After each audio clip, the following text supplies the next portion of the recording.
She watched 146 women trapped behind locked doors, screaming for life as the factory burned. That day broke her heart, but it also lit a fire that changed the entire nation. This is not a movie. This is the true story of Frances Perkins, the woman who turned tragedy into justice. Frances Perkins grew up in Massachusetts, a curious girl who always asked questions that made adults uncomfortable. One day she asked her father, "Why are good people poor?" He replied, "Because they're weak." But Frances knew he was wrong. She believed poverty wasn't weakness, it was injustice. And she was determined to prove it. Frances visited a textile factory. She saw children, thin, exhausted, working 12 hours a day in dark, smoky rooms. Their hands were cut, their faces pale, their eyes hollow. That moment shattered her innocence. She realized that education meant nothing if people couldn't live with dignity.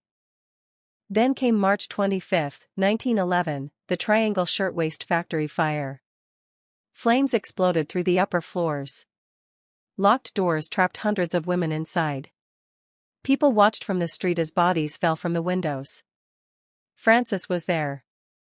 She whispered, "Their deaths will not be in vain." And she meant it. Frances joined the investigation into the fire and demanded new safety laws. With her leadership, New York passed reforms that changed everything: fire exits, sprinklers, safety inspections.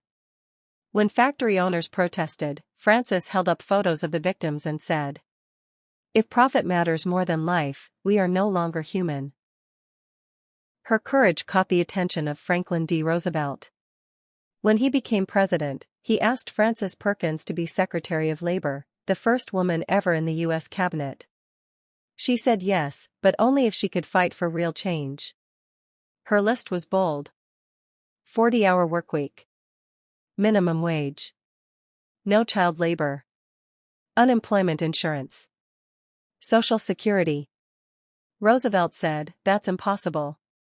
Frances smiled and said, "Then find someone else." Because of Frances Perkins, millions of Americans got weekends, fair pay, and a safer workplace. She didn't chase fame, she chased fairness. She once said, "As long as one woman goes hungry, I cannot rest." Even after retiring, she taught and inspired generations of young women to serve. Today, few remember her name, but every weekend off, every safety rule, every social security check owes something to her. She turned fire into justice. And proved that one brave woman can change an entire nation.